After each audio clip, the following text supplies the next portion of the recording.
here. Not so much a high crouch. Okay. Next setup.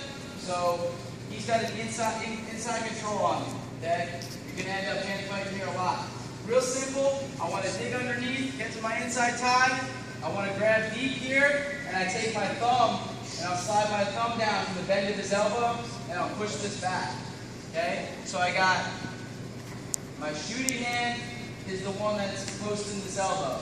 So we start from an inside tie, slide up to the armpit, and then my thumb comes down, and I push his arm back here. Okay? Real simple. I'll wrestle. I'll establish a little bit of head position right here. Okay? I'm in his armpit, and I'm pushing this arm back. Stalking him. He's going to try to fight his arm forward. I'll let him fight his arm forward a little bit. I'll hand fight. Again, my thumb's tucked in. I'm going to push it back. Okay? After a while, he's going to start fighting that arm forward. When he does, I release, pull in this armpit, step, and disappear. All right down. Okay? So, you establish inside control, get deep in the armpit, which is your hook, and then you want to suck this arm back.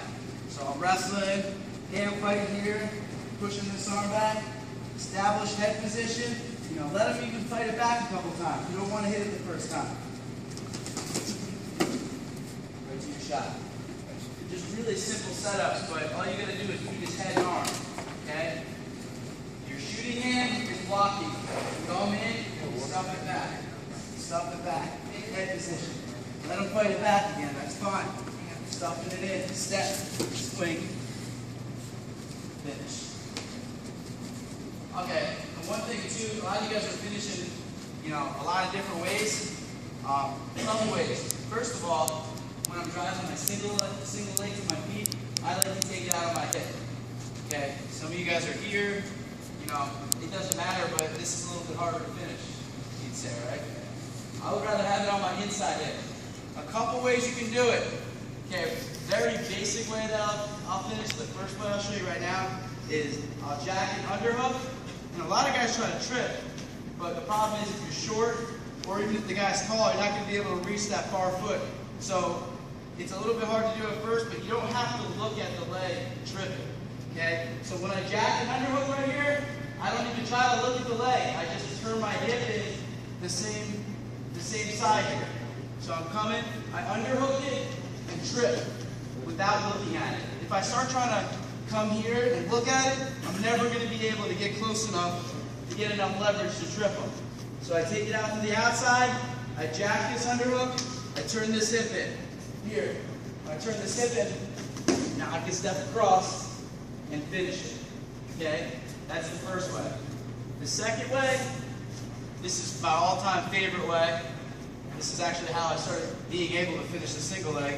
So we're squared up here. This is a pretty hard position. He's probably going to try to post me away. He's doing a good job, but I can't trip him. I can't get to his head. So starting squared up for now. I'm going to take my forearm in the side of his knee. I'm going to turn his knee down, and I turn my hip down with him. So I'm here, turn his knee down. Now I'm facing forward. Now I can almost guarantee you do this right, he's probably going to try to kick away here. And if you're not holding on, he'll slip right out. So I always anticipate a kick once I turn that knee down. So I'm here, I use my forearm, and I turn my hip down. You're not going to be able to just push Gerard's knee down. He's pretty strong. He's going to be able to push you away. Turn your hip down with it. Here, I got my hip down. For drilling purposes, let him kick once. Hang on, okay? Let him kick once so you can feel it, just like that. Now, it's a mistake I always made, up in even my senior year, I still made this mistake a couple times. Once he kicks, I feel good. I feel like I can just secure my two, but, the problem is kids are getting so good in college at scrambling, you jump on a guy's back like this, you're not guaranteed a takedown.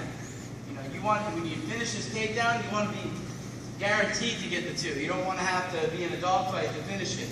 So again, I'm squared up with him, turn his knee down, turn my hips down with him. Here, he kicks once, I clamp down. Okay? Step 3, basically you take your time. All you do is you climb up the leg. Sometimes it's a process. You might be crawling away, but I climb up this leg, I climb up this leg until I can get to the spar knee. Okay? So it may take me a couple times. I might climb up the leg and he might kick again. I go back to clamping down. Now I climb back the knee, climb back until I can get to that far knee, shoulder below the butt, driving them straight down. We drill this probably at least 15 times for practice, this finish. So get our single leg, taking it out to here. Turn the knee down, turn the hip down.